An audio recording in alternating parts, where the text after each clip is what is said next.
The fifth largest economy in the world, if latest reports are to be believed, has fostered young people who are the most materialistic in history.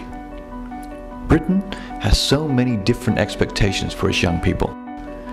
Mentoring through an education system or through a broader culture is one way of raising standards and raising expectation. This film is a cultural audit of mentoring, not in Britain, but in a country whose very culture seems to foster this particular model of teaching and learning. The young people in Thailand have a special status in the temples, in the schools. To understand mentoring techniques, I've tried to explore Thai culture as much as I can. For a community that has recently moved en masse from paddy fields to the bustling cities, bringing with it the kind of social upheaval that for many Westerners has only been witnessed in history books. The push of modernity often appears to overwhelm this very spiritual part of the world. During this documentary, I will look at the effect of the religion as one factor contributing to the mentoring of young people within the education system. Thailand is a devoutly Buddhist country where even a king chose to spend time as a Buddhist monk. I managed to speak to several groups of young people. This film is a chance for me to reflect on those mentoring practices I observed in Thailand, to place them within the cultural experiences that I had there. Most of all, to talk to the guidance teachers who lead this extraordinary program. The king have many things to do that more important than this. This is the little one that we can help. But you can. I understand what you're saying. Yeah, we can help. I understand. Don't tell the king. No.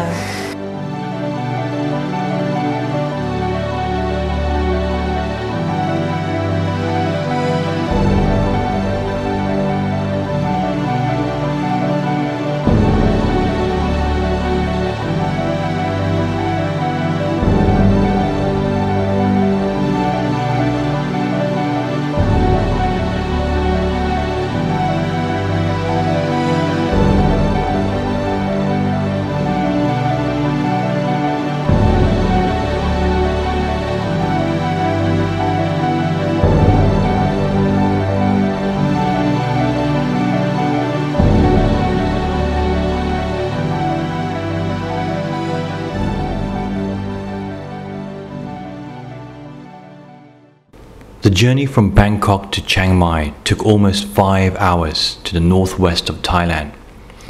I found the Wat Phrathit Doi Suthrep temple perched on a hill in the midst of a bank holiday. 95% of Thai follow Theravada Buddhism. Theravada promotes the concept of Vijhabhada, literally teaching of analysis. Even under construction, the temple was hugely impressive. This doctrine says that insight must come from the aspirant's experience, critical investigation, and reasoning instead of by blind faith. The Theravada tradition also emphasizes the heeding of advice of the wise. The monks are always at hand to take alms and offer prayers and blessing to the aspirants. To consider the advice of elders and to evaluate one's own experiences seem to be the two tests by which practices are judged in this tradition. This in itself is as good a basis for mentoring as any I have found.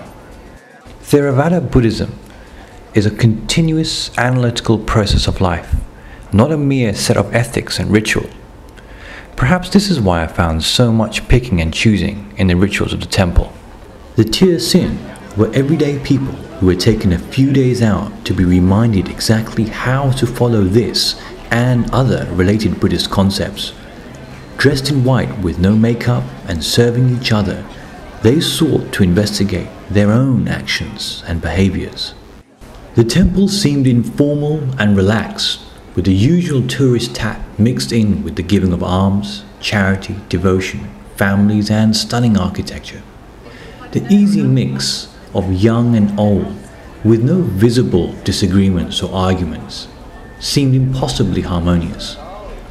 After some searching, I found this young man who was intent on banging the bell as loudly and as much as possible.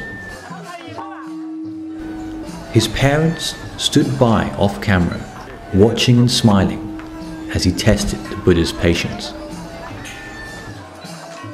The ringing of bells and playing of music continued, this time by high school students who played to raise money for their education. This was not seen as begging, simply as right effort. A person who tries to help themselves will be helped by others. A very Buddhist ideal. It's also not too much of a stretch to say it would be a key ideal for a mentee.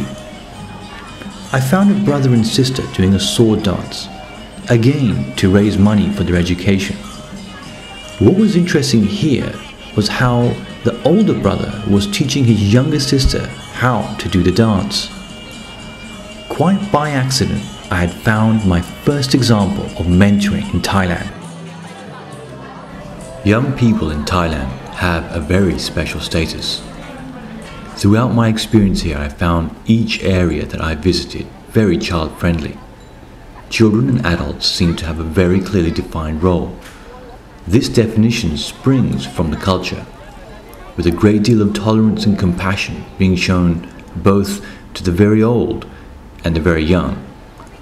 My next step would show how this cultural phenomenon has developed within an educational environment and how it's aided mentoring within schools. We journeyed back from Chiang Mai to Phuket province, past roundabouts with adoring images of the king and queen. My next stop was a school for disabled young people, where I had the opportunity to find out how peer mentoring was being used to enable young disabled people to become more